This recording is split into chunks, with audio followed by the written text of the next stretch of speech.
নিজেকে বদলাতে হলে প্রথমে ঠকতে হয়। কথাটা কঠিন হলেও এটাই বাস্তবতা। কারণ মানুষ বই পড়ে শিখে না, ধাক্কা খেয়ে শিখে, কাঁদতে কাঁদতে, একা ঘরে বসে। আপনি কাউকে হাজারবার বলেও বুঝাতে পারবেন না, যতক্ষণ না সে নিজে একবার হেরে যায়। একবার যদি সে ভরসা করে ধোঁকা খায়, আর একবার যদি সে নিজেকে দোষ দিয়ে রাতের গভীরে কাঁদে, তবে সে নিজেই এমন শিক্ষা নেবে যা কখনো ভোলার মতো নয়। জীবনের সবচেয়ে বড় শিক্ষাগুলো কখনোই মুখে বলা যায় না। যতক্ষণ না আপনি বাস্তবতা সঙ্গে লড়াই করছেন, সেগুলো পরিস্থিতি শিখিয়ে দেয়।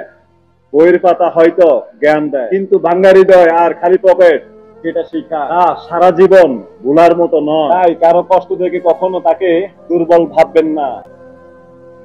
হয়তো তার মধ্যে এমন একটা শক্ত মানুষ তৈরি হচ্ছে, যে আজ কাঁদছে, কাল সে হয়তো নিজের আলোতেই সবাইকে আলো দেখাবে। কষ্ট কখনো মানুষকে ভাঙে না, সঠিক সময় সেটা মানুষকে বদলে দেয়। আর মানুষ যখন ঠকে যায়, তখন সে বুঝে কে নিজের আর কে মুখোশ পরে। আর সেই বোধ থেকে জন্ম নেয় নতুন এক মানুষ, যে নিজের অতীত দেখে না, ভবিষ্যতের দিকে শুধু হেঁটে যায় আগুন হয়ে। এই পৃথিবীতে সবচেয়ে গভীর শিক্ষা কোনো বই নয়, নিজের গল্পই শিখা।